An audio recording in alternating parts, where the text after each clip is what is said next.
नमस्कार मु सुप्रिया। श्री जगन्नाथଙ୍କ संपर्कित शब्दावलीर पेटेंट पई आवेदन कराजिबो एभली एक निष्पत्ति सरकारक पक्षरु बा श्रीमंदिर परिचालनार व्यवस्था स्थायी भावे वर्तमान नाही, किंतु सेही व्यवस्था भितरु एमती एक प्रस्ताव आसीछि जाहाकु नै चर्चा आलोचना चलीछि।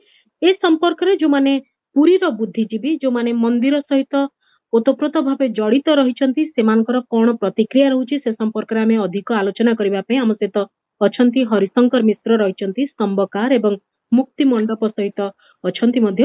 हरिशंकर बाबू आपनको स्वागत करूछि आलोचना को। श्री जगन्नाथଙ୍କ संपर्कित शब्दावलीर पेटेंट एहाकु साधारण लोक केमिति बुझिबे? जय श्री जगन्नाथ। एक कथा सत जे आमर जेमती कहू समस्ते कहती मंदिर किंतु केते जगह प्रचलित होछि देउळ। आमर स्थानीय भितर विभिन्न प्रकार भाषा विभिन्न प्रकार भाव व्यवहार करा जाए। आपनकर गाँ गंडा गोटे अच्छी गंडूछ सेटा गोटे सब गाँव स्वतंत्र ना एवं गोटे अच्छी खेई खेई केवल श्रीमंदिर प्रचलित नुह ओडिशार सब मंदिर भितर प्रचलित जेते सेवक मानकर गोटे किसी अंश सीमा नियंते खेई बोली कहुए। श्रीमंदिर भितर जो प्रचलित निर्दिष्ट केतोटी शब्द रही से शब्द आसवा कौटू से शब्द सब देशज आम सबू शब्द जो देशज आकु श्रीमंदिर पैटेंट करने जो गोटे अद्भुत परिकल्पना करा कहीं सहमति प्रकाश कर पाना कहीं आमर से शब्द जो सृष्टि करा श्रीमंदिर सृष्टि करा ओडिशारे अनेक मंदिर प्रचलित अच्छी तो केवल श्रीमंदिर जदि नीति भितर जहाँ किसी प्रचलित अच्छी धरन आम कह बड़ सिंहार सबुठ अच्छी गाँ गाँव जो मंदिर से बड़ सिंहार अच्छी आपणकर शहीदा बेलू महाप्रभु को इष्ट देव ग्राम देवता को बेश कराए बड़ सिंहार कहुए। तेणु एपटे देखो बड़ सिंहार बेश श्री जगन्नाथ अच्छी एवं आपण शिवरात्रि चतुर्थ प्रहर जो महादेव को बेश कराए सी हूँ बड़ सिंहार।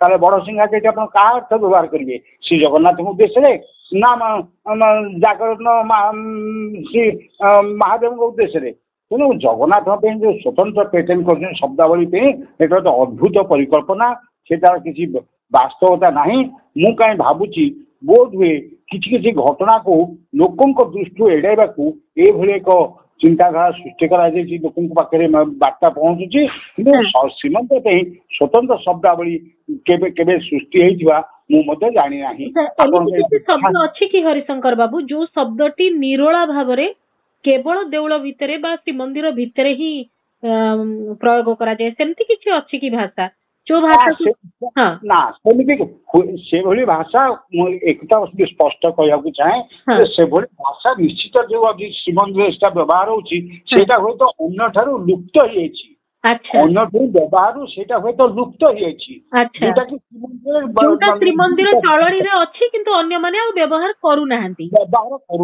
तेणु सेटा श्रीमंदिर स्वतंत्र भाव सृष्टि करा जायतिला से कथा केबे सत्य न पारे से संपर्क में कौटू कौन सी तथ्यावली ना जे ये शब्द केवल श्रीमंदिर प्रस्तुत है। हाँ आम कहीपर केतोटी शब्द अच्छी जोटा आम कह ब्रह्म परिवर्तन से श्रीमंदिर भितर प्रचलित आउ कौटी ना दारू अन्वेषण से केवल श्रीमंदिर भितर प्रचलित थिला किंतु बर्तमान जेहेतु विभिन्न जगह जगन्नाथ मंदिर से दारू अन्वेषण टेरा लगी जो कथाटी कि चक्का डेरा एगुड़ा कौन अन्य जगह अच्छी? हाँ शुणु टेरा लगी सबू मंदिर अच्छी प्रत्येक मंदिर जो भोग कर श्री जगन्नाथ पाखे कन्या टणा जाए अन्य मंदिर दुआर को आउजी दि जाए माने लोकर दृष्टि भोग पर पड़ोनी एटा प्रत्येक मंदिर प्रचलित कोई तो किए करुँच किए न करें पूजा बेले कौन सी लोक देखिए ना पूजा विधान अच्छे शास्त्र सम्मत जोटा श्रीमंदिर चलुची अन्य कोठी करूना अन्य कोठी व्यवस्था आगुरी गृहित होता बर्तमान सुधा होनी कि डेरा पाखे सबुआड़े सामान नीति आउ चक्का डेरा देखो जदि चक्का डेरा शब्दटा आपंकर श्री जगन्नाथ मंदिर रथ यात्रा होची चक्का डेरा होची ଆପଣଙ୍କ ଯୋଉଠି ଯୋଉଠି ରଥଯାତ୍ରା ହଉଛି ସେଠି ମଧ୍ୟ ଚକାଡେରା ଶବ୍ଦଟା ପ୍ରୟୋଗ କରାଯାଉଛି। ବର୍ତ୍ତମାନ ଓଡିଶା ବାହାରେ ଭାରତ ସବୁଠି ହେଲାଣି ରଥଯାତ୍ରା। ତେଣୁ ଯୋଉମାନେ ଅକ୍ଷୟ ତୃତୀୟା ଠାରୁ ରଥ ନିର୍ମାଣ କରୁଛନ୍ତି ଶ୍ରୀ ଜଗନ୍ନାଥଙ୍କ ମନ୍ଦିରକୁ ଅନୁସରଣରେ, ସେମାନେ ଏଇଠି ଯାହା ନୀତି ସେଠି ବି ସେୟା ଚଳେଇଛନ୍ତି। ତେଣୁ ସେଟା ଶ୍ରୀ ଜଗନ୍ନାଥ ପ୍ରଚଳିତ ଶବ୍ଦ ହେଇକି ରହିନାହିଁ, ସେ ସବୁଆଡେ ବ୍ୟାପିଗଲାଣି।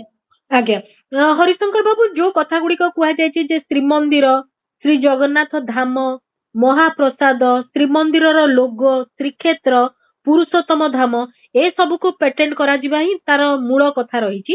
କାରଣ ଶ୍ରୀମନ୍ଦିର ସମ୍ପର୍କିତ ଶବ୍ଦାବଳୀକୁ ତାର ବୋଧ ହୁଏ ଅପବ୍ୟବହାର କରାଯାଉଛି। ସମ୍ଭବତଃ ଦୀଘା ଜଗନ୍ନାଥ ମନ୍ଦିର ପ୍ରସଙ୍ଗରୁ ଏ କଥାଟି ଉଠିଥାଇପାରେ। ହଁ, ସେଇଟା ଦୀଘାରେ ତ ଜଗନ୍ନାଥ ମନ୍ଦିର ରହିଛି, ସେ ଜଗନ୍ନାଥ ଧାମ ଲେଖିଛନ୍ତି।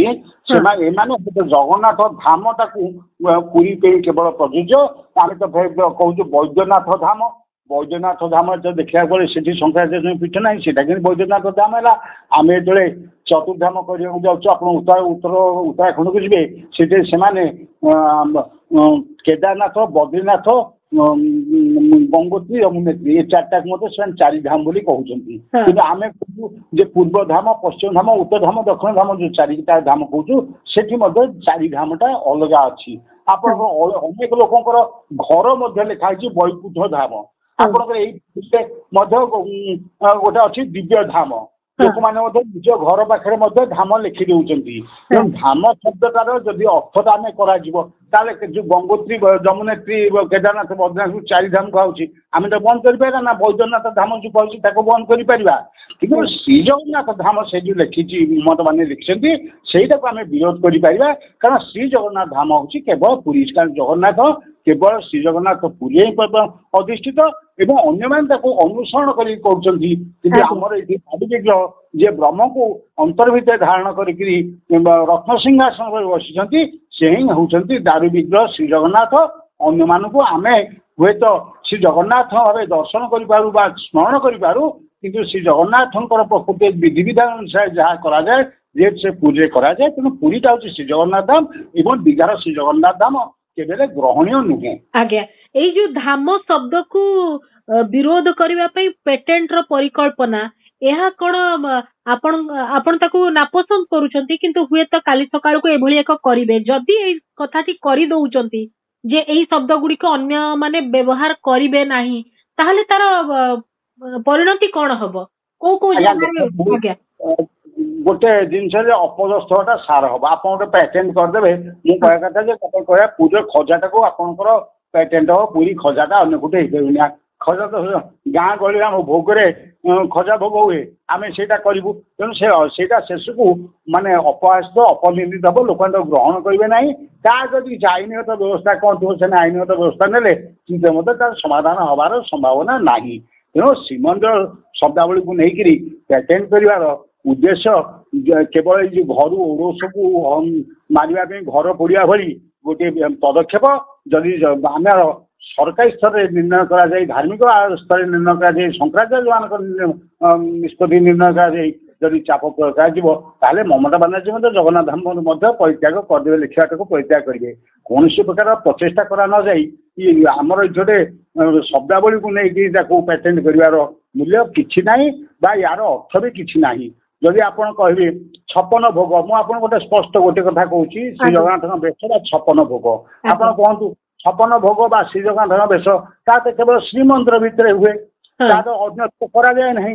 ତାହେଲେ ବର୍ତ୍ତମାନ ଆମେ ଦେଖୁଛୁ ବିଭିନ୍ନ ଜାଗାରେ ଶ୍ରୀ ଜଗନ୍ନାଥଙ୍କ ବେଶ କରାଯାଉଛି, ବିବିଧ ବେଶ କରାଯାଉଛି ଏବଂ ବିଭିନ୍ନ ଜାଗାରେ ମଧ୍ୟ 56 ଭୋଗ ତିଆରି କରାଯାଉଛି ବା ଭକ୍ତଙ୍କ ଭିତରେ ବିତରଣ କରାଯାଉଛି। ଭକ୍ତମାନେ ପଇସା ନେଇ ନେଉଛନ୍ତି, ତାକୁ ଗୋଟେ ବ୍ୟବସାୟରେ ପରିଣତ କରାଯାଇଛି।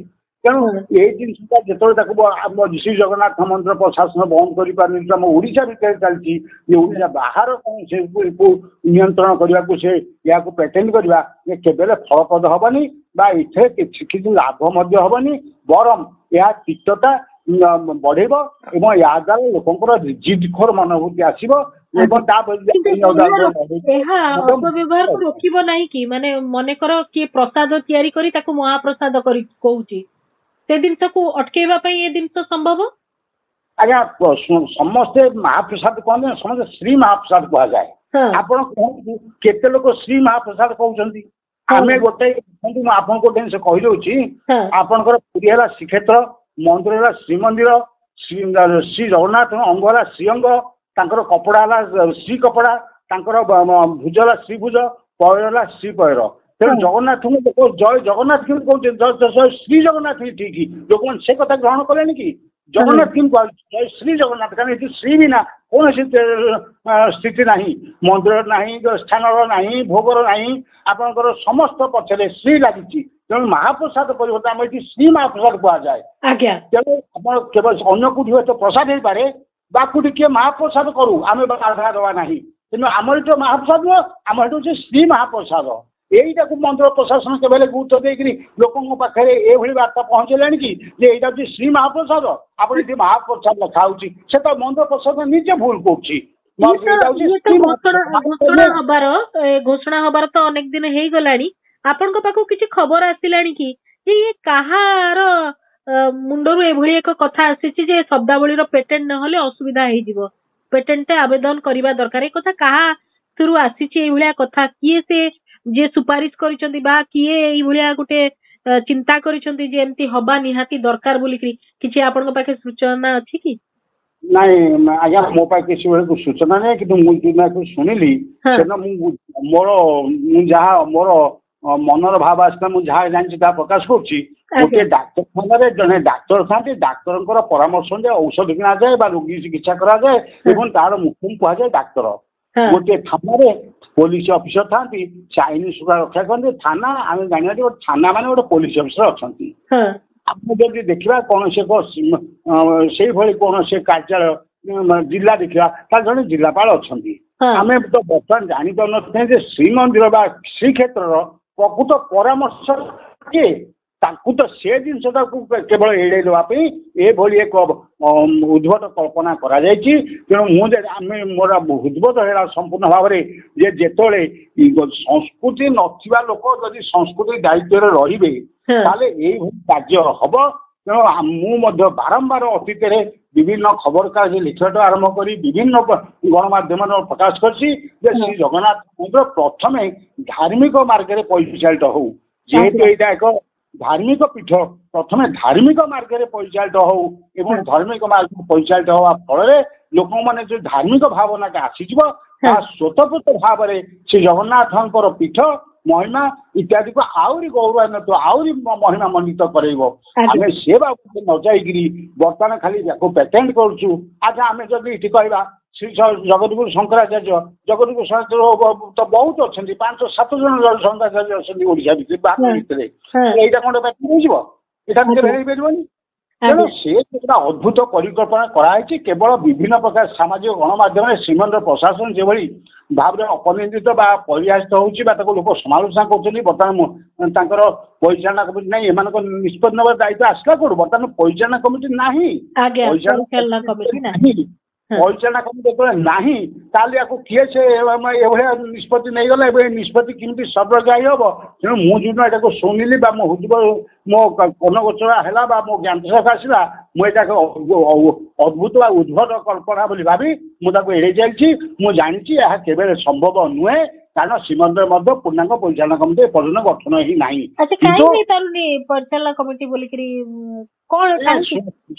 ଧର୍ମ ମାର୍ଗ ଆପଣଙ୍କୁ ଏକଥା ମୁଁ ସ୍ପଷ୍ଟ ଭାବରେ କହିଦେବାକୁ ଚାହେଁ, ଅତୀତରେ ରଜା ମହାରାଜା ଶାସନ କରୁଥିଲେ ମଧ୍ୟ ସେମାନେ ଧର୍ମ ମାର୍ଗରେ ନ୍ୟାୟନ ମାର୍ଗେନ ସେମାନେ ଦେଶ ଶାସନ କରୁଥିଲେ। ତେଣୁ ଧର୍ମ ଭାବନା ଆଧାରିତ ଦେଶ ଶାସନ ସବୁବେଳେ ସୁଶାସନ। କିନ୍ତୁ ରାଜନୀତିକରଣ ଯଦି ଧର୍ମ ଭିତରେ ପଶିଗଲା ତାହେଲେ ସେଇଟା ହେଲା କଳୁଷିତ। ଯଦି ରାଜନୀତିକୁ ଧର୍ମ ପରିଚାଳନା କରେ ତାହେଲେ ନିଶ୍ଚିତ ଭାବରେ ସୁଶାସନ ମିଳିବ, କିନ୍ତୁ ଧର୍ମକୁ ଯଦି ରାଜନୀତି ପରିଚାଳନା କରେ ତାହେଲେ ସେ ନିଶ୍ଚିତ ଭାବରେ କଳୁଷିତ ହବ। ବର୍ତ୍ତମାନ ଏଇ ଯୋଉ ରାଜନୈତିକ ଛକା ପଞ୍ଜା ଚାଲିଛି, ଏଇ ମାନେ ଚକ୍ର ବୁହେରେ ପେଶି ହେଇଯାଇଛି ଶ୍ରୀମନ୍ଦିର ପରିଚାଳନା କମିଟି, ତାହା ଗଠନ ହଉନାହିଁ, ଗଠନ କରି ଦିଆଯାଉ ନାହିଁ। ଗଠନ କରି ଦିଆଗଲେ ଏ ପେଟେଣ୍ଟ କଥା ଆଜି ଆସିଥାନ୍ତା, ଏଇଟା କେବେ ହେଲେ ଆସିପାରିନଥାନ୍ତା, ଏଇଟା କେବେ ହେଲେ ସର୍ବସମ୍ମତ ମତରେ ଏଇଟା ଗ୍ରହଣ ହେଇପାରିନଥାନ୍ତା।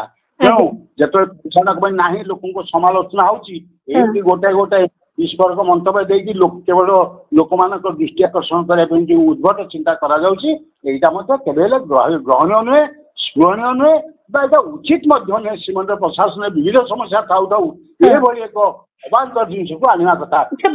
ହରିଶଙ୍କର ବାବୁ, ସବୁଠୁ ବଡ ସମସ୍ୟା କଣ ଯଦି ଆପଣଙ୍କୁ ପଚରାଯିବ, ପ୍ରଥମ ଗୋଟିଏ ଦୁଇଟି ସମସ୍ୟା ଭିତରେ ଆପଣଙ୍କ ମନକୁ କଣ ଆସୁଛି? କୋଉଠି ହଉଛି ସବୁଠୁ ବଡ ସମସ୍ୟା ବର୍ତ୍ତମାନ ଶ୍ରୀମନ୍ଦିର ସମ୍ପର୍କିତ? ଆଜ୍ଞା, ଶ୍ରୀମନ୍ଦିର ସମ୍ପର୍କିତ ସବୁଠୁ ବଡ ସମସ୍ୟା ହଉଛି ଦର୍ଶନ ସମସ୍ୟା। ଆପଣଙ୍କ ଆମେ ଯୋଉ ନବଦା ଭକ୍ତି ଅଛି, ନବଦା ଭକ୍ତି ଭିତରେ ବିଭିନ୍ନ କଥା ଥିଲେ ମଧ୍ୟ, ସ୍ମରଣ ବା ମନନ ବା କୀର୍ତ୍ତନ ଇତ୍ୟାଦି ଥିଲେ ମଧ୍ୟ ଦର୍ଶନର କେବେ ହେଲେ ତାର ବିକଳ୍ପ ନାହିଁ। ଲୋକ ଦର୍ଶନ କରିଦେଲା ଫଳେ ମନେ ଯୋଉ ଆତ୍ମତୃପ୍ତି ଆସେ ତାର ବିକଳ୍ପ ନାହିଁ। ତେଣୁ ବର୍ତ୍ତମାନ ଶ୍ରୀମନ୍ଦିର ସବୁଠୁ ବଡ ଦାୟିତ୍ୱ ହଉଛି ଭକ୍ତଙ୍କର ନିର୍ବିରୋଧ ଦର୍ଶନ। ସେ କ୍ଷେତ୍ରରେ ମଧ୍ୟ ସୁପ୍ରିମକୋର୍ଟର ନିୟମ କାନୁନ ମଧ୍ୟ ଜଳାଞ୍ଜଳି ଦେଇ ଦେଉଛନ୍ତି ଏବଂ ଲୋକଙ୍କ ନିର୍ବିରୋଧ ଦର୍ଶନ କରିପାରୁନାହାନ୍ତି। ଦ୍ୱିତୀୟ ସମସ୍ୟା ଯଦି ଆପଣଙ୍କୁ ଆସିବ ତାହେଲେ ମୁଁ ଆପଣଙ୍କୁ ଗୋଟେ ଜିନିଷ କହୁଛି, ସରକାର କୋଟି କୋଟି ଟଙ୍କା ଖର୍ଚ୍ଚ କରି ଯୋଉ ଡ୍ରିଙ୍କ ଫ୍ରମ୍ ଟ୍ୟାପ୍ ସ୍କିମ୍ ଲଗେଇଛନ୍ତି, ତାହେଲେ ଯଦି ଏଇଟାକୁ ଲଗେଇଛନ୍ତି ତାହେଲେ ବର୍ତ୍ତମାନ ପୁରୀ ସହରରେ ପ୍ରତିଦିନ ବହୁ ହଜାର ସଂଖ୍ୟାରେ ପାଣି ବୋତଲ ବିକ୍ରି ହଉଛି। ତେଣୁ ଭକ୍ତଙ୍କୁ ଯଦି ଆମେ ଶୁଦ୍ଧ ଜଳ ବା ଶୁଦ୍ଧ ପରିବେଶ ସୃଷ୍ଟି ନ କରିପାରିବା ବା ତାଙ୍କୁ ଯଦି ନିର୍ବିରୋଧ ଦର୍ଶନ ନ କରାଇ ପାରିବା ତାହେଲେ ସେଇଟା ହଉଛି ସବୁଥିରୁ ଜିଲ୍ଲା ପ୍ରଶାସନ, ଶ୍ରୀମନ୍ଦିର ପ୍ରଶାସନ ସବୁଠୁ ବଡ ବିଫଳତା। ଏହା ହୁଏତ ଯୋଉମାନେ ଭିତରକୁ ଯାଉଛନ୍ତି ତାଙ୍କର ଅନୁଭୂତି ଅଲଗା ପ୍ରକାର ନେଇକି ଆସୁଛନ୍ତି, ଯୋଉମାନେ ବାହାରେ ଘଣ୍ଟା ଘଣ୍ଟା ସିଝୁଛନ୍ତି ସେମାନେ ବହୁତ ଆଣିଛନ୍ତି। ଆଉ ସବୁଥିରୁ ଦୁଃଖଦାୟକ କଥା ହଉଛି ଏଠି ଯୋଉ ଭିଆଇପି ଦର୍ଶନ ସୁଯୋଗ ଅଛି। ଯଦି ଭିଆଇପି ଦର୍ଶନ ସୁଯୋଗ ଅଛି ତାହେଲେ ଦିନର ଗୋଟେ ନିର୍ଦ୍ଦିଷ୍ଟ ସମୟ କରାଯାଉ, 15 ମିନିଟ୍ 20 ମିନିଟ୍ ତମେ ଭିଆଇପି ଦର୍ଶନ କରିଦିଅ। କିନ୍ତୁ ଦିନ ଭିତରେ 5 ଥର 10 ଥର ଭିଆଇପି ଦର୍ଶନ କରିବେ ତାହେଲେ ଭକ୍ତଙ୍କର ଦର୍ଶନରେ ବ୍ୟାଘାତ ସୃଷ୍ଟି ହଉଛି। ତାପରେ ସବୁଥିରୁ ଏଠି ମୁଁ ଗୋଟେ ଜିନିଷ ଏବେ କିଛି ଦିନ ହେଲା, କିଛି ବର୍ଷ ହେଲା ସେ ଚାଲିଛି, ଆଗରୁ ଆଦୌ ନଥିଲା, ବର୍ତ୍ତମାନ ଖଣ୍ଡୁଆ ପ୍ରଦାନ ଶ୍ରୀମନ୍ଦିର ଅଙ୍ଗ ଲାଗି ଖଣ୍ଡୁଆ ପ୍ରଦାନ। ଆଜ୍ଞା, ମୁଁ ଏଇଠି ଆପଣଙ୍କ ମାଧ୍ୟମରେ ଗୋଟିଏ କଥା ମଧ୍ୟ ରାଜ୍ୟବାସୀ ବା ଯୋଉମାନେ ସବୁ ଶୁଣିବେ ତାଙ୍କ ପାଖରେ ଗୋଟେ ପ୍ରଶ୍ନ ଧରି, ଯୋଉ ବସ୍ତ୍ରକୁ ଶ୍ରୀ ମହାପ୍ରଭୁଙ୍କର ଅଙ୍ଗ ଲାଗି ତାହାକୁ ଗୋଟେ କଣ ସାଧାରଣ ମନୁଷ୍ୟ ବେକରେ ପକେଇକିରି ତାକୁ ଧରିକି ବଜାରରେ ବୁଲିବା, ବାହାରେ ବୁଲିବା, ସେଇଟା କଣ ସ୍ମରଣୀୟ? ଆମେ ମୋ ଜଗନ୍ନାଥଙ୍କୁ ଏଇଭଳି ମାନେ ସମ୍ମାନ ଦଉଥିବା, ତାଙ୍କ ଧାର୍ମିକ ପରମ୍ପରା କଣ ଏଇଭଳି ଭାବରେ ଆମେ ଗ୍ରହଣ କରୁଛେ?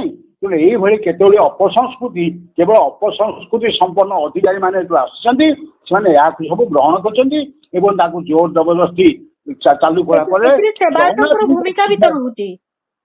ସେବାୟତ ତ ଆଣିକିରି ଦଉଛନ୍ତି ଖଣ୍ଡୁଆ, ଭିଆଇପି ଆସନ୍ତୁ ପଇସା ଦଉଥିବା ଲୋକ। ମୁଁ ଆପଣଙ୍କୁ ମଧ୍ୟ ଏକଥା କହିଦେଉଛି, ଯଦି ଆପଣ କେବେ ଶ୍ରୀମନ୍ଦିର ଦର୍ଶନ ଭିତରକୁ ଆସିବେ ତାହେଲେ ସେ ଯୋଉ ଭିତର କାଠ ପାଖରେ, ବାହାର କାଠ ପାଖରେ ଯୋଉ ଲୋକମାନେ ବା ଦର୍ଶନ ବେଳେ ଭିତର କାଠ ପାଖରେ ଯୋଉ ଲୋକମାନେ ଠେଇକିରି ଖଣ୍ଡେ ଖଣ୍ଡେ କନା ଧରି ବେକରେ ପକେଇକିରି ହଜାର ହଜାର ଟଙ୍କା ନେଇକି ଯାଉଛନ୍ତି, ପ୍ରକାନ୍ତରେ ଲୋକଙ୍କ ଭାବାବେଗକୁ ସେଠି ରୀତିମତ ଭାବରେ ମାନେ ଆଘାତ ପ୍ରାପ୍ତ କରାଯାଉଛି ବା ଲୋକମାନଙ୍କ ଭାବରେ ଆମେ ଜଗନ୍ନାଥଙ୍କ ଲୁଗା ନେଉଛୁ କିନ୍ତୁ ବଜାରରୁ କିଣା ହେଇକି ଦିଆହେଉଛି, ତାକୁ ମଧ୍ୟ ଶ୍ରୀମନ୍ଦିର ପ୍ରଶାସନ କରିପାରି ଲୋକଙ୍କ ଧାର୍ମିକ ଭାବନା କଲେ ଆଘାତ ଦିଆଯାଉଛି। ତାଠାରୁ ବଡ଼ ଦୁଃଖ ଆଉ କିଛି ଥାଇ ନପାରେ। ଆମେ ସବୁ ଦେଖିଲେ ମଧ୍ୟ ଯେହେତୁ ସେଠି ମନ୍ଦିର ଭିତରେ ଗୋଟେ ତୃତୀୟ ଶକ୍ତି କାମ କରୁଛି, ସେ ତୃତୀୟ ଶକ୍ତି ପାଖରେ ସମସ୍ତେ ମଥାନତ ହଉଛନ୍ତି। ଆମେ ମଧ୍ୟ ତୃତୀୟ ଶକ୍ତି ଆଜ୍ଞା ପୁରୀ ସହରରେ ସମସ୍ତେ ଜାଣନ୍ତି, ତାହାକୁ ହୁଏତ ପ୍ରକାଶ କଲେ ବିଭିନ୍ନ ସମସ୍ୟା ହେଇପାରେ, କିନ୍ତୁ ପୁରୀରେ ମନ୍ଦିର ଭିତରେ ଯୋଉ ନୀତି ଚାଲେ, କୋଉମାନେ ନୀତି ଚଳାନ୍ତି ସେମାନେ ଗୋଟେ ତୃତୀୟ ଶକ୍ତି, ତାଙ୍କୁ ସେମାନେ ନ ଚାହିଁଲେ ଭିଆଇପି ଲୋକ ଦର୍ଶନ କରିପାରିବେ ନାହିଁ। ତେଣୁ ସେମାନଙ୍କୁ ହାତରେ ରଖାଯାଏ, ସେମାନେ ଯାହା କହନ୍ତି ପ୍ରଶାସନ ତା ମାନନ୍ତି। ଶକ୍ତି ଆଗରେ ସରକାର ମଧ୍ୟ ନତମସ୍ତ। ନିଶ୍ଚିତ ଭାବରେ ଆଜ୍ଞା, ଏଇଟା ସମସ୍ତେ ଜାଣନ୍ତି। ଶ୍ରୀମନ୍ଦିର ଭିତରେ ରହୁଥିବା ତୃତୀୟ ଶକ୍ତି ପାଖରେ ଶ୍ରୀମନ୍ଦିର ପ୍ରଶାସନ, ଜିଲ୍ଲା ପ୍ରଶାସନ, ରାଜ୍ୟ ପ୍ରଶାସନ ଏବଂ ମନ୍ତ୍ରୀ ମାନେ ମଧ୍ୟ ଅବନମିତ ହେଇଯିବେ। ସେମାନେ କିନ୍ତୁ ଏମାନେ ଯଦି ନିଜର ପ୍ରକୃତ ଶ୍ରୀ ଜଗନ୍ନାଥଙ୍କ ପ୍ରତି ଧାର୍ମିକ ପରମ୍ପରା ପ୍ରତି ଏମାନଙ୍କ ସମାନ ଥାନ୍ତା, ନିଜର ରାଜ୍ୟର ବା ଆମ ସଂସ୍କୃତିର ମର୍ଯ୍ୟାଦା ଖାବେ ଏମାନେ କଠୋର କାର୍ଯ୍ୟାନୁଷ୍ଠାନ ଗ୍ରହଣ କରନ୍ତେ ଏବଂ ଆଇନର ହାତ ମୁଠକୁ ଆହୁରି ଦୃଢ଼ କରନ୍ତେ, ତାହେଲେ କେବେ ହେଲେ ଏଭଳି ମାନେ କାହାକୁ ହୁଅନ୍ତା ନାହିଁ। କିନ୍ତୁ ଏମାନେ କୌଣସି ନା କୌଣସି ଯୋଉ ଶକ୍ତି ଦ୍ୱାରା ପ୍ରଭାବିତ ହଉଛନ୍ତି ତେଣୁ ସେମାନେ ମଧ୍ୟ ନିଷ୍କ୍ରିୟ ରହିଛନ୍ତି। ଭବିଷ୍ୟତରେ ଏଇ ଦର୍ଶନ ସମସ୍ୟା ଆହୁରି ଉତ୍କଟ ଆକାର ଧାରଣ କରିବ, ଏଥିରେ ତିଳାର୍ଦ୍ଧ ସନ୍ଦେହ ନାହିଁ। ହରିଶଙ୍କର ବାବୁ, ଆଉ ଦୁଇଟି ନିଷ୍ପତ୍ତି ହୋଇଛି, ସେ ସମ୍ପର୍କରେ ମଧ୍ୟ ଆପଣଙ୍କ ଠାରୁ ମତ ଜାଣିବାକୁ ଚାହିଁବି। ଶ୍ରୀମନ୍ଦିର ସଂଲଗ୍ନ ଅଟ୍ଟାଳିକାରେ ଓଡିଆ ସ୍ଥାପତ୍ୟର ଛାପ ରହିବ କୁହାଯାଉଛି ଏବଂ ଗୁଣ୍ଡିଚା ମନ୍ଦିର ସଂଲଗ୍ନ ଯୋଉ ଏରିଆରେ ସମ୍ଭବତଃ ଆପଣ ବାସ କରନ୍ତି, ଅଟ୍ଟାଳିକାର ଗୋଟେ ନିର୍ଦ୍ଦିଷ୍ଟ ଉଚ୍ଚତା ରହିବ। ଏଇ ଦୁଇଟି ନିଷ୍ପତ୍ତି ବାସ୍ତବରେ ହେଇପାରିବ କି? ଆଜ୍ଞା, ଏ ତ କେବଳ ଅଦ୍ଭୁତ ନିଷ୍ପତ୍ତି। ଆମେ ସେ ଯୋଉ ନିଷ୍ପତ୍ତି ନେଉଛନ୍ତି ଅଟ୍ଟାଳିକା ନିର୍ଦ୍ଦିଷ୍ଟ ଉଚ୍ଚତା ରହିପାରିବ, ଏଠି ଯଦି ପ୍ରଶ୍ନ କରାଯାଏ ଗୁଣ୍ଡିଚା ରଥଯାତ୍ରା ବେଳେ ସେ ଅଟ୍ଟାଳିକା କିଭଳି ଭାବରେ ମନ୍ଦିର ପ୍ରତି ବିପଦ ସୃଷ୍ଟି କରିବ ବୋଲି ପ୍ରଶାସନଙ୍କର ହୃଦବୋଧ ହେଲା ଯେ ସେ ଏଇଭଳି ଭାବରେ ଏକ ପଦକ୍ଷେପ ନେବାକୁ ଯାଉଛନ୍ତି। ତେଣୁ ଆମର ଯେତେବେଳେ ଶ୍ରୀ ଜଗନ୍ନାଥଙ୍କ ମନ୍ଦିରରେ ଲମ୍ବା ବାନାର ଲମ୍ବାକୁ 13 ହାତ କରିଦିଆଯାଉଛି, କମ୍ପନ ସୃଷ୍ଟି ହେଲେ ମନ୍ଦିର ଉପରେ ପ୍ରଭାବ ପଡ଼ିବ ବୋଲି, ଠିକ୍ ସେତିକି ବେଳେ ପୁରୀରେ ମଧ୍ୟ ଆପଣଙ୍କର ଗୋଟେ ଆନ୍ତର୍ଜାତୀୟ ବିମାନ ବନ୍ଦରକୁ ମଧ୍ୟ ଅନୁମତି ମିଳିଯାଉଛି। ତେଣୁ ଏ ଯୋଉ କୋଠାବାଡ଼ି ସବୁ ତିଆରି ହେଉଛି, ଏମାନେ କିପରି ଶ୍ରୀମନ୍ଦିର ବା ଗୁଣ୍ଡିଚା ମନ୍ଦିର ଆଭ୍ୟନ୍ତରୀଣ ନିରାପତ୍ତା ଉପରେ ବ୍ୟାଘାତ ସୃଷ୍ଟି କରିବେ, ତାହା ସର୍ବସାଧାରଣରେ ପ୍ରକାଶ କରାଯାଉ ଯେ ଆମେ ଏଇ ଆଶଙ୍କା କରୁଛୁ, ଏଇ ଆଶଙ୍କା ହେଇପାରେ। ତେଣୁ ଆମେ ଏଇଥିପାଇଁ ଏଇ ନିୟମଟା ପ୍ରଣୟନ କଲୁ। ଆଉ ତାହାକୁ କାରଣ ନ ଜାଣି ନିର୍ଯାସ ବା ତାହାକୁ ଗୋଟେ କୌଣସି ଏକ ନିଷ୍ପତ୍ତି ନେଇଯିବାଟା କେବେ ହେଲେ ଗ୍ରାହ୍ୟ ହବ ନାହିଁ ବା ଲୋକମାନେ ତାକୁ ସହଜରେ ଗ୍ରହଣ କରିବେ ନାହିଁ। ତେଣୁ ଲୋକମାନଙ୍କ ମନରେ ଅସନ୍ତୋଷ ସୃଷ୍ଟି ହବ ଏବଂ ତାର ପରିଣତି କଣ ଭଗବାନ ଜାଣନ୍ତି। କିନ୍ତୁ ଏଭଳି ନିଷ୍ପତ୍ତି ଯଦି କିଛି ଗୋଟେ ନିର୍ଦ୍ଦିଷ୍ଟ କାରଣ ଥାଏ ଏବଂ ତାହା ଯଦି ଗ୍ରହଣୀୟ ହୋଇଯାଏ ଲୋକଙ୍କ ପାଖରେ, ତାହା ଏତ ନିଶ୍ଚୟ କରାଯାଇପାରେ। କିନ୍ତୁ ପ୍ରଥମେ ଶ୍ରୀମନ୍ଦିର ପ୍ରଶାସନକୁ ତାର କାରଣ ଜଣାଇବାକୁ ପଡିବ। ଆଜ୍ଞା, ହରିଶଙ୍କର ବାବୁ, ଦୁଇଟି ପ୍ରସଙ୍ଗକୁ ନେଇକରି ଚର୍ଚ୍ଚା ଆଲୋଚନା ଚାଲିଥିବା ବେଳେ ତାର ସେ ବାବଦରେ ସମସ୍ତେ ଉତ୍ତର ଚାହୁଁଥିବା ବେଳେ ଅନ୍ୟ ପ୍ରସଙ୍ଗ ଗୁଡିକୁ ସାମ୍ନାକୁ ଅଣାଯାଇଛି, ତାହା ଆପଣ ମଧ୍ୟ ଅନୁଭବ କରୁଥିବେ। ଆଡପ ପହଣ୍ଡି ଅଘଟଣର କୌଣସି ପ୍ରକାର ଉତ୍ତରଦାୟୀ କାହାକୁ କରାଗଲା ନାହିଁ, ସେ ଗୋଟିଏ ପ୍ରସଙ୍ଗ। ଚାରିଦ୍ୱାର ଫିଟିବା ଏବଂ ସେ ଚାରିଦ୍ୱାରଟି ବ୍ୟବହାର ହେବା, ସେ ଦୁଇଟି କଥା ଏପର୍ଯ୍ୟନ୍ତ ତାର ସ୍ଥିରତା ନାହିଁ। ଏବଂ ଯେତେବେଳେ ରତ୍ନଭଣ୍ଡାରର ମରାମତି କଥା କୁହାଯାଉଛି, ଗଣତି ମଣତି କଥା, ତା ମଧ୍ୟ ଏବେ ପର୍ଯ୍ୟନ୍ତ ଗୋଟେ ମରାମତି ହଉଛି ବୋଲି କୁହାଯାଇଛି, କିନ୍ତୁ ଗଣତି ମଣତିର କଥା ସ୍ପଷ୍ଟ ନୁହେଁ। ଏ ସମ୍ପର୍କରେ କଣ ଆପଣଙ୍କର ମତ ରହୁଛି? ଆଜ୍ଞା ଦେଖନ୍ତୁ, ଜନମତକୁ ବିଭ୍ରାନ୍ତ କରିବାକୁ ଯାଇକରି ମନ୍ଦିର ପ୍ରଶାସନ ଭଳିଆ କାର୍ଯ୍ୟ କରୁଛି। ଆମର ଗୋଟେ କଥା ମୁଁ କିନ୍ତୁ ଆପଣଙ୍କୁ ସ୍ପଷ୍ଟ କରିଦେବାକୁ ଚାହେଁ, ଆମ୍ଭମାନଙ୍କର ସ୍ମରଣ ଶକ୍ତି ବହୁତ ଦୁର୍ବଳ। ଆମେ ଗୋଟେ କଥା ଘଟଣା ଘଟିଥାଏ, ଏ ବର୍ଷ ଧରନ୍ତୁ ବେଶୀ ଶୀତ ହେଇଛି, ଆମେ କହୁଛେ ଏ ବର୍ଷ ବହୁତ ଅଧିକ ଶୀତ ହେଲା। ଯଦି ଆଗାମୀ ବର୍ଷ ଏ ବର୍ଷ ଶୀତ ଠାରୁ କିଛି କମ୍ ଶୀତ ହୁଏ ଏବଂ ଆମେ ମଧ୍ୟ କହିବା ଯେ ଏ ବର୍ଷ ବହୁତ ଶୀତ ହେଲା। ତେଣୁ ଏଇ ଲୋକଙ୍କର ସ୍ମରଣ ଶକ୍ତି ଯୋଉ କମ୍, ତାର ସୁବିଧା ସୁଯୋଗ ନେଉଛି ଶ୍ରୀମନ୍ଦିର ପ୍ରଶାସନ। ଏଇ ଯୋଉ ଚାରିଦ୍ୱାର ଖୋଲା, ଗୋଟେ କଥା କହୁଛି, ଚାରିଦ୍ୱାର ଖୋଲା ଗୋଟେ ଶବ୍ଦ, ଜଗନ୍ନାଥ ମନ୍ଦିର ଚାରିଦ୍ୱାର ସବୁବେଳେ ଖୋଲା ଥିଲା, କେତେବେଳେ ବନ୍ଦ ହଉନଥିଲା। କିନ୍ତୁ ତାକୁ ଅର୍ଥ ସେମାନେ ଠିକ କରୁନାହାନ୍ତି। ଆଉ ଶ୍ରୀଜଗନ୍ନାଥଙ୍କ ମନ୍ଦିରର ଚାରିଦ୍ୱାର ଭକ୍ତଙ୍କ ପ୍ରବେଶ ପ୍ରସ୍ଥାନ ପାଇଁ ଖୋଲାଯିବ, କେବଳ ପ୍ରସ୍ଥାନ ନୁହଁ, ପ୍ରବେଶ ପ୍ରସ୍ଥାନ ପାଇଁ ଖୋଲାଯିବ। ଏହାକୁ ତ ନ କହି କହୁଥିଲେ ଚାରିଦ୍ୱାର ସବୁବେଳେ ଖୋଲା ଥିଲା। ତେଣୁ ଲୋକମାନେ ତାକୁ ଦ୍ୱନ୍ଦ୍ୱରେ ପଡ଼ିଯାଉଛନ୍ତି। କିନ୍ତୁ ମନ୍ଦିର ପ୍ରଶାସନ ସ୍ପଷ୍ଟ କରୁ, ଯୋଉମାନଙ୍କର ଏ ଯୋଉ ସଚେତନ ନାଗରିକ ମଞ୍ଚ ବା ପୁରୀ ସହର ବା ଲୋକମାନେ ଯୋଉମାନେ ଦାବି କରୁଥିଲେ ଶ୍ରୀମନ୍ଦିର ଚାରିଦ୍ୱାର ଭକ୍ତଙ୍କ ପ୍ରବେଶ ପ୍ରସ୍ଥାନ ପାଇଁ ଖୋଲା ରହୁ, ଏହାକୁ ସେମାନେ ଅନ୍ୟ କହିଦେଉଛନ୍ତି, ଲୋକଙ୍କୁ ବିଭ୍ରାନ୍ତ କରୁଛନ୍ତି।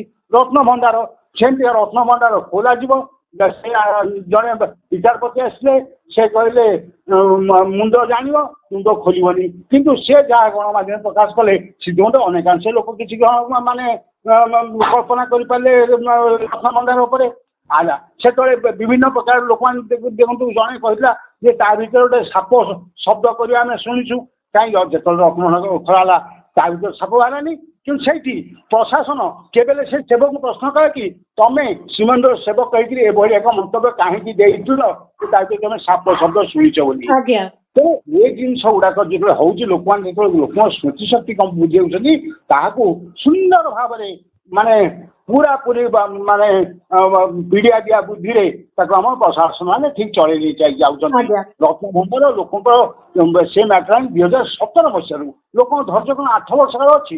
ଏ ଯାହା କରୁଛ ମାନେ ଆମର କଣ ଆମେ ତ କହିଲୁ ବୋଲିଲୁ ପାଟିକଲ ନ କରୁ, ଏ ଯାହା କରୁଛ କହିବୁ ବା ନିଶ୍ଚୟ କେତେ କୁହାହବ 8 ବର୍ଷ ହେଲା ପରେ ମରାମତି ହେଇପାରୁନି କାହିଁକି ମରାମତି ହେଇପାରୁନି ତାର ମଧ୍ୟ ସେ ସ୍ପଷ୍ଟୀକରଣ ଦେଇପାରୁନାହାନ୍ତି। ଏବଂ ମୋର ତ ସନ୍ଦେହ ଅଛି ଗଣତି ମଣତି ଯେ ସେମାନେ ସତ କହିବେ ଏହା ମଧ୍ୟ ମୋର ଏପର୍ଯ୍ୟନ୍ତ ମୋର ହୃଦବୋଧ ହେଇନି। ଯଦି ଗଣତି ମଣତି ସତ ହବ ତାହେଲେ ତ ମୁଁ ପ୍ରଥମେ ଯୋଉ ସାମାଜିକ କର୍ମୀ କହୁଥିଲା ଯେ ଶ୍ରୀମନ୍ଦିର ରତ୍ନ ଚୋରି ହେଇଛି ମୁଁ ତ ପ୍ରଥମେ ଥାନାରେ ଇତଲା ଦେବି। କିନ୍ତୁ ଗଣତି ମଣତି ଯଦି କିଛି ତଫାତ ଥାଏ ତାପରେ କଣ ହବ ଆଜ୍ଞା ଗୋଟେ ତଦନ୍ତ କମିଶନ ବସିବ ଯେମିତି ଆପଣଙ୍କର ଚାବି ଖୋଲା ପାଇଁ ତଦନ୍ତ କମିଶନ ବସିବ 2200 ଖର୍ଚ୍ଚ ହେଲା ବାସ୍ ଲୋକ ଭୁଲିଗଲେ ବଳଦ ପଡିଲେ ତଦନ୍ତ କମିଶନ ଲୋକ ଭୁଲିଗଲେ ଶ୍ରୀମନ୍ଦିର ଦଳ ଚକଟା ବସିବା ଲୋକ ଭୁଲିଗଲେ 71 ମସିହାରେ ଏଇଭଳି ଭାବରେ ଏମିତି ଚାଲିଛି ବିଭିନ୍ନ କମିଶନ ବସୁଛି ସେ କମିଶନକୁ ଓମିଶନରେ ପରିଣତ ହେଇଛି। ସରକାର ବଦଳିଲେ କିନ୍ତୁ ଶ୍ରୀମନ୍ଦିର ତାର ଯୋଉ ଅବ୍ୟବସ୍ଥା ଗୁଡିକ ବଦଳିଲା ନାହିଁ ତାହେଲେ କଣ ଇଏ ଏକ ନିରନ୍ତର ଚାଲିବ ଏମିତି ନା ସେଥିରେ ସୁଧାର ଆଶା କରାଯିବ? ମୁଁ ଏଠି ଆପଣଙ୍କୁ ଗୋଟିଏ ସ୍ପଷ୍ଟ ମତ ଦଉଛି ବହୁଦିନ ତଳେ ଜଣେ ସାଧାରଣ ଅତିରିକ୍ତ ଜିଲ୍ଲା ମାଜିଷ୍ଟ୍ରେଟ ଶ୍ରୀମନ୍ଦିର ପ୍ରଶାସନ ଦାୟିତ୍ୱରେ ଥିଲେ। ଶ୍ରୀମନ୍ଦିର ପ୍ରଶାସନ ଦାୟିତ୍ୱରେ ଦୀର୍ଘ ଦିନ ପର୍ଯ୍ୟନ୍ତ ଗତ ଶତାବ୍ଦୀର ବୋଧହୁଏ ପ୍ରଥମ ଦଶନ୍ଧି ପର୍ଯ୍ୟନ୍ତ କେବଳ ଜଣେ ଅତିରିକ୍ତ ଜିଲ୍ଲାପାଳ ଶ୍ରୀମନ୍ଦିର ପରିଚାଳନା ଦାୟିତ୍ୱରେ ଥିଲେ ଏବଂ ଶ୍ରୀମନ୍ଦିର ପରିଚାଳନା ସୁରୁଖୁରୁରେ ରହୁଥିଲା। ମୁଁ ଯୋଉ ଅତିରିକ୍ତ ଜିଲ୍ଲାପାଳ କଥା କହୁଛି ଯେତେବେଳେ ସେ କାର୍ଯ୍ୟାଳୟରେ ଥାନ୍ତି ସେତେବେଳେ ସେ ଏଇ ସେବକ ମାନେ ମଧ୍ୟ ଯିବାକୁ ଭୟ କରୁଥିଲେ ସେ ଅଛନ୍ତି ବୋଲି। କିନ୍ତୁ କ୍ରମେ କ୍ରମେ ଏଭଳି ପରିସ୍ଥିତି ଆସିଲା ଗଣ୍ଡା ଗଣ୍ଡା ପ୍ରଶାସକ ଗଣ୍ଡା ଗଣ୍ଡା କାର୍ଯ୍ୟାଳୟ ବର୍ତ୍ତମାନ ଶ୍ରୀମନ୍ଦିର ପ୍ରଶାସନ ସମ୍ପୂର୍ଣ୍ଣ ରୂପେ ଶୀତତାପ ନିୟନ୍ତ୍ରିତ ହେଇଗଲା କମ୍ପ୍ୟୁଟରୀକରଣ କରାଗଲା ନା ସେଥିରେ ସ୍ୱଚ୍ଛତା ଅଛି ନା ସେଥିରେ କାହାର ଆନ୍ତରିକତା ଅଛି। ଗୋଟେ ମାନେ ସବୁ ଜିନିଷ ଆଲୋଚନା ହଉଛି ଗୋଟେ କାର୍ଯ୍ୟକାରୀ ହଉଛି ଆଉ ଗୋଟେ ଆଜି ଗୋଟେ ନିଷ୍ପତ୍ତି ହଉଛି ତାର ନାଲି ଆଖି ଦେଖିଲେ ସେଟା ବଦଳି ଯାଉଛି। ଏଠି ବର୍ତ୍ତମାନ ଶ୍ରୀ ଜଗନ୍ନାଥ ମନ୍ଦିର ଯୋଉଟା ହଟଚମ ଚାଲିଛି ତାକୁ ଯିଏ ଅନୁଭବ କରୁଛନ୍ତି ସେମାନେ କଣ ମାନସିକ ଦୁଃଖ ପ୍ରକାଶ କରୁଛନ୍ତି ବା ତାଙ୍କର ଅନ୍ତରାତ୍ମା କିଛି ନା କିଛି ଆଘାତ ଆସୁଛି ନା କିନ୍ତୁ ୟା ଭିତରେ ନାନାଦି ରକମ ମାନେ ଅବ୍ୟବସ୍ଥା ଏବଂ ଅନୀତି ଭିତରେ ଦେଇକି ତାହା ଗତି କରୁଛି। ଏଇଟା ଯୋଉ ଲୋକ ତା ଭିତରେ ପଶୁଥିବ ବା ସାମାନ୍ୟ ଭାବରେ ଜାଣୁଥିବ ତାକୁ ନିଶ୍ଚିତ ଭାବରେ କଷ୍ଟ ଦଉଛି। ବହୁତ ବହୁତ ଧନ୍ୟବାଦ ହରିଶଙ୍କର ବାବୁ ଆପଣଙ୍କର କଥା ହିଁ ସ୍ପଷ୍ଟ କରିଦେଲା ଯେ ଶ୍ରୀ ଜଗନ୍ନାଥଙ୍କର ସମ୍ପର୍କିତ ଶବ୍ଦାବଳୀର ପେଟେଣ୍ଟ ବିଷୟରେ ଭାବିବା ଠାରୁ ଆହୁରି ବଡ ବଡ କଥା ଅଛି ଯାହାର ସମାଧାନ ପ୍ରାଥମିକ ଭାବରେ କରିବା ଦରକାର ଏବଂ ସେ ଦିଗରେ ବିଶେଷ ଭାବରେ ମନୋଯୋଗ ଦେବା ଦରକାର। ପେଟେଣ୍ଟର ଆବଶ୍ୟକତା ନାହିଁ ଯାହା ଆପଣଙ୍କର ମତ ସ୍ପଷ୍ଟ କଲା। ବହୁତ ବହୁତ ଧନ୍ୟବାଦ ହରିଶଙ୍କର ବାବୁ ଏତେ ସମୟ ଦେଇଛନ୍ତି ଆଲୋଚନା ପାଇଁ। ଆଜିର ସ୍ୱତନ୍ତ୍ର ଆଲୋଚନାକୁ ଏଇଠି ରଖୁଛି। ନମସ୍କାର।